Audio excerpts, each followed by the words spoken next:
My name is Ronald Vicente, and welcome to Vantage where we see you.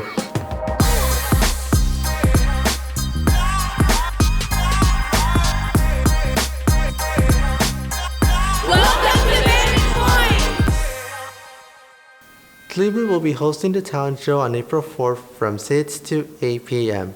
The staff will become judges, and there are 3 winners with prizes. Tickets are $5 for students and $10 for adults.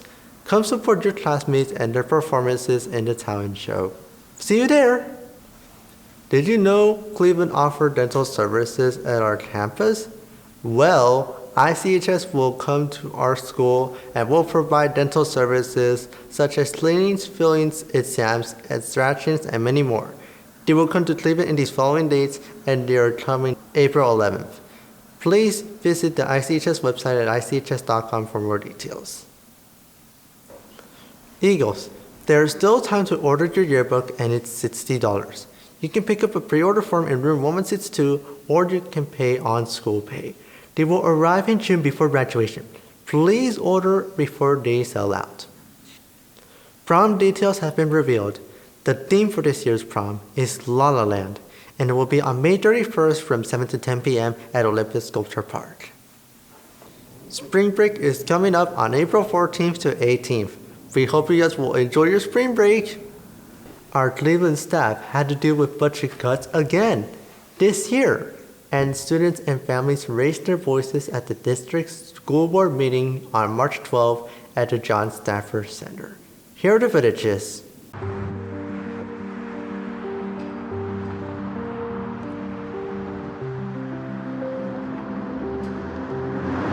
And view who we are without resources to help on a government grant, so we don't have to worry about this happening again. Sam works with, I think, every school in the district, and one of their most important jobs is preventing suicide of the kids here, the kids in this room. Students and limit where migrant students can learn their history. The only Filipino history class in Cleveland may get cut. I save my time to a student. Have given me a lot of support as I navigate through school, which I appreciate. It sucks that teachers will have to be cut off from our school. If teachers are fired due to limited funding, students will lose someone they trust that created a safe space for them. March was Women's History Month, where we celebrate and acknowledge women around the globe for their hard work and their accomplishments in our society. What's your name? My name is Amy Camber. When did you know you wanted to be a teacher? I think I always knew I wanted to be a teacher. When I was in high school, my job was I worked at a community center in the summertime and after school, so I've always worked with young people and I've always loved it, so I think I just always knew that's what I was going to do. Why do you think art classes are important to have at Cleveland? I think art classes are important to have everywhere, but especially at Cleveland because it's a STEM school and we often separate STEM from the humanities and the arts, and I don't think that's the way the world really works. It's all together, and it's really important that we are using that whole part of our brain and that whole part of our experience as humans. And art is a big part of it and gets left out a lot. And so I feel a real responsibility as the only art teacher at this school to provide as many different art experiences and opportunities for students to be creative as possible, as I possibly can. What's your experience as a woman teacher at this high school? Oh, well, so in the United States, in public schools, teachers are overwhelmingly white women. So honestly, I wish there were less people that look like me who are teaching.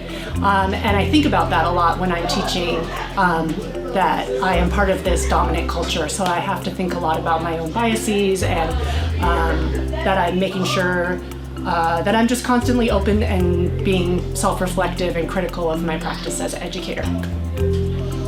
Do you have any words of encouragement for young women looking to be artists in the future? Oh man, just keep making stuff. Don't stop making stuff. Hi Eagles, my name is Tiffany Hong with Person on the Street. This month is Women's History Month, and it's important to recognize and commemorate women in history. Let's go interview some people. Now we're here with Joe. Okay, can you name 3 women in history for me? You have 5 seconds. Nico Robin, Nami, and Michelle Mouton. Thank you for that. So now I'm with Rio. Okay, and Rio, can you name 3 historical women in history for me? Marilyn Monroe, Michelle Obama, and that blind lady who flew the plane. What's your name? Connor. Okay, can you name 3 women in history for me? You have 5 seconds. Alright, Rosa Parks, Anne Frank, and who was that one woman, like Harriet Tubman? Okay, can you name 1 important woman in your life and why? My mom, because she cooks me food. Probably my mom. She does a lot. My mom, because she's my mom. Wow, thank you. Yeah. That's all for today, Eagles. Happy Women's History Month. Bye! Winter sports has just ended and we transition to spring sports. For more information about spring sports, here comes the segment called SQUAA! Take it away. What's up, Eagles? I'm your host, Stellan, and welcome to SQUAA, the place for all your news of Cleveland sports. So let's go check out all of the teams and see what's going up with them. Let's go.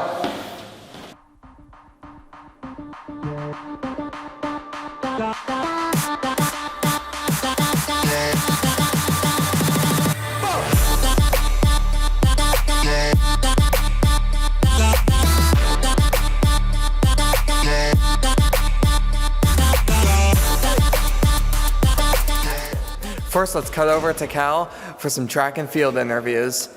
What's your name? Leo. Jesse. Aubrey. What are you looking forward to this track season? Looking forward to compete more races, get better, watch my team get better, and just overall have a good season. The meets? The meets, okay. Relays. Relays, okay. What kind of relays? I think I'm going to do the 4x1 and the 4x4. I think sprinting and competing with my teammates in sprints is hella fun. All right, thank you.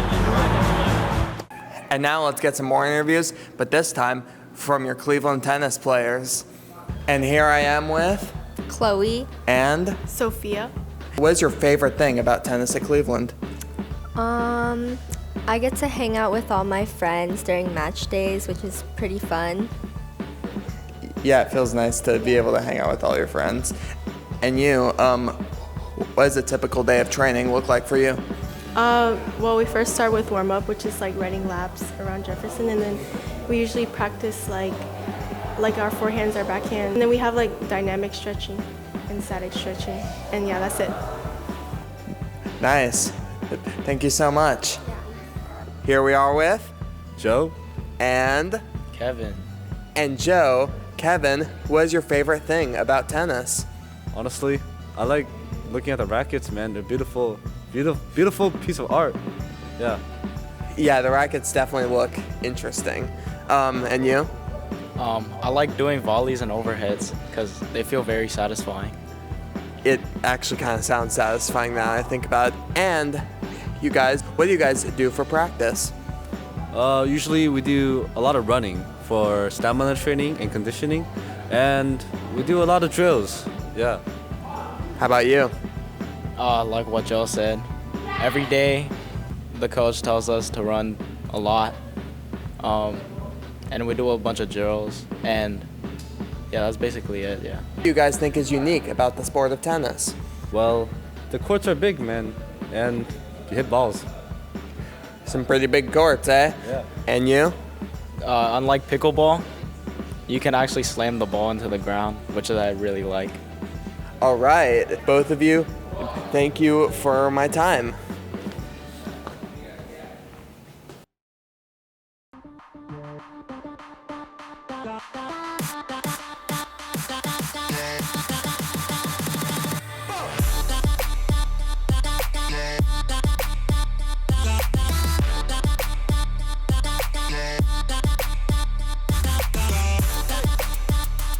And now, kicking it off to our soccer interviews.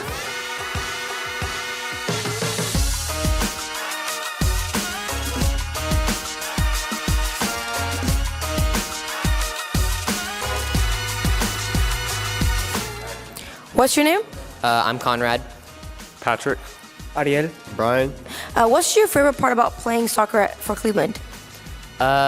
People don't really care that much about how good you are because no one's good at sports at Cleveland, mostly. But I think that makes a good culture. I think playing the games is very fun. It gives us all a chance to prove that Cleveland isn't as horrible at sports as we once were. And what's your training schedule like for soccer at Cleveland?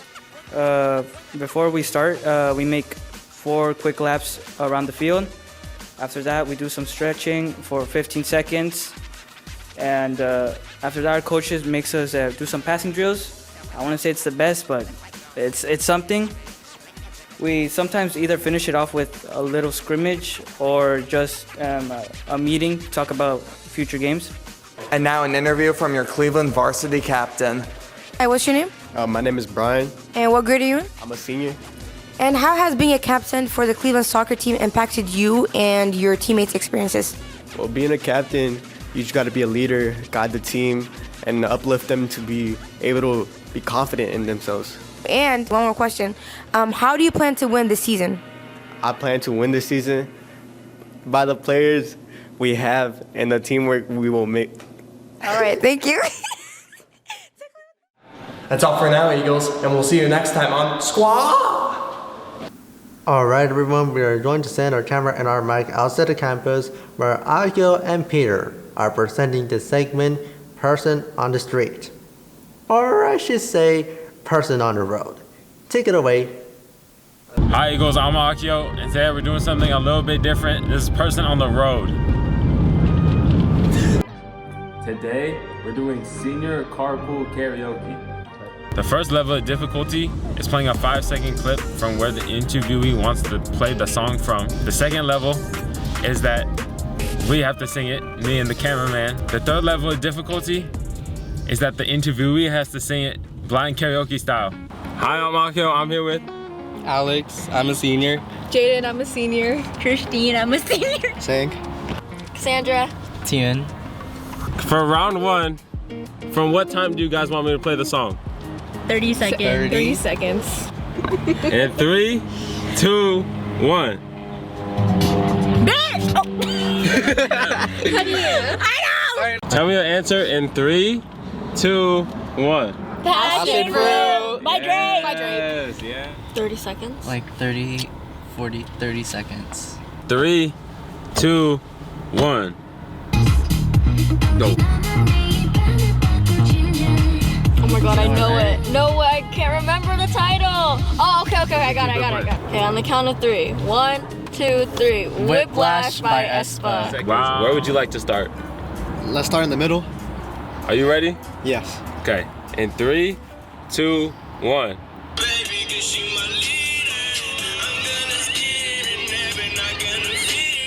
Okay, that song is Jennifer, and I low-key forgot the name of the artist. For round 2, we're gonna sing the song. In 3, 2, 1. We're walking hand in hand in Disneyland, and there at the Grand Canyon. Can you guys like guess the song already? Dream Girl by Kolohikai. Wow. 3, 2, 1. Stormy night, cloudy skies, I don't know. and I'm only you and I. Okay, 1, 2, 3. Supernatural by New Jeans. Wow. In 3, 2, 1. I know you wanna love, but I just wanna shh. And girl, you know. Would you like to guess the song? No. And girl, you know the deal. Okay, would you like to guess the song? Yes, that's B.E.D. by Jaquez. Round 3. In 3, 2, 1. Don't pull some funny stuff, bro. Bro, what is this?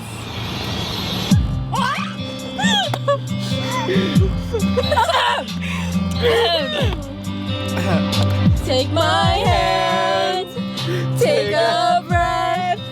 Oh! How long are we gonna go? Can I have this dance? High School Musical. Which one? 3. Right? Are you guys ready? Yes. Okay.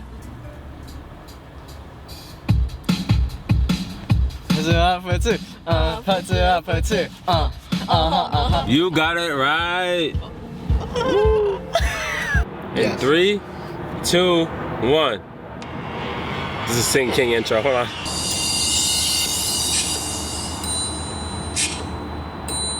It's going, bro. Hey, it's over. Damn all these dudes. Oh, that's all for now, Eagles. And until next time, this was Person on the Road. And now everyone, here comes the story about our ethnic studies classes at our school. Cleveland is an incredibly diverse community. About 87% of our students come from all sorts of different backgrounds. It's important that we represent and show these backgrounds in our classes. That's why we have classes like Filipino Studies and Black Studies to represent and show our student population. Now let's go take a look at what these classes mean to our students.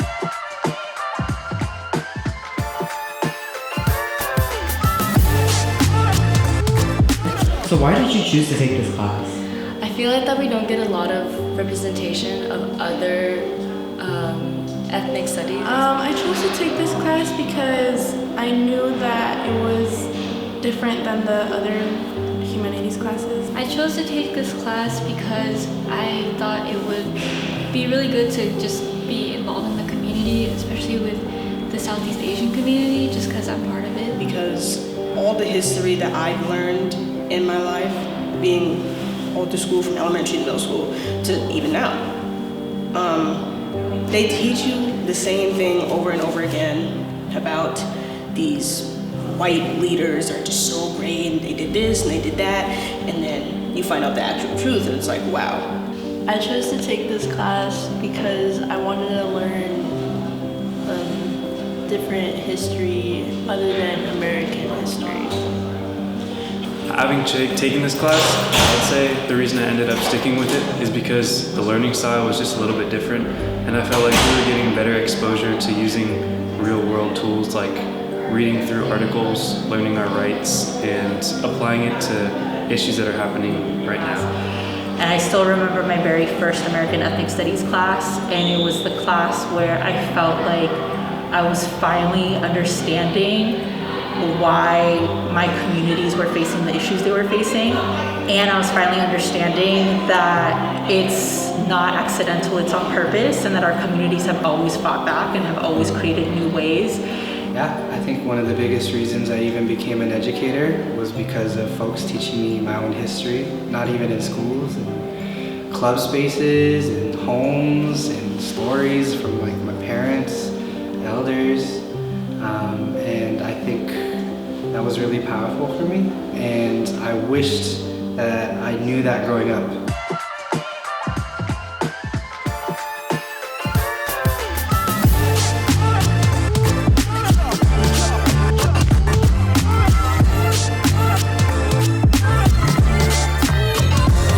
So why did you choose to take this class?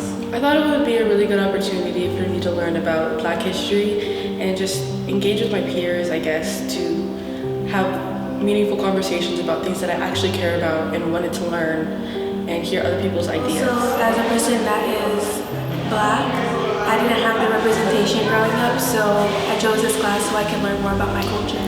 I feel like it was to educate myself more because I myself didn't know really anything until Black Studies.